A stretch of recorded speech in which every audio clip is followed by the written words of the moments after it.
அத்தனை கம்மிட்டு வந்துடுவாங்க. ஒரு ட்ரெயின்னாலும் பதிவு பிழைப்பாங்க, ஒரு கார்னாலும் பதிவு பிழைச்சிடுவாங்க.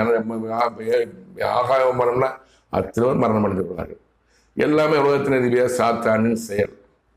நம்ம கடவுளை வேண்டுவோம். உலக ஜனங்களுக்கெல்லாம் ஒரே கடவுள் மேலே இருக்கிறாரு. இஸ்லாம் வணங்குகிற இறைவன் அல்லாஹ், கிறிஸ்துவ வணங்குகிற யெகோவா நாமம் உள்ள தேவனாய கர்த்தர், இயேசு மேலே பார்க்குற பிதாவே தேவனாய கர்த்தர், இந்துக்கள் வணங்குகிற தெய்வம் ஆண்டவர். அவர்கிட்ட வேண்டுவோம். உலகத்தில் அதிபதியின் அதிகாரத்தை முடிவு கொண்டு போகிறார். இந்த மாமனிதன் மூலமாக உலக ஜனங்களுக்கு மரணம் அதிகம் ஏற்படாமல் குறைவாக மரணத்தை கொடுத்து உலக ஜனங்களை காப்பாற்ற வேண்டுவோம். இதுபோல் அநேக விவரங்களை கொரோனா வைரஸ், 3ஆம் உலகப் போர் எல்லாவற்றையும் தெரிந்து கொள்ள, அரசியலை பற்றி தெரிந்து கொள்ள மாமனிதன் இம்மாற்று உள்ள ஒரு விடுப்பினை பாருங்கள், பார்த்து தெரிந்து கொள்ளுங்கள். நன்றி, வணக்கம். மீண்டும் சந்திப்போம்.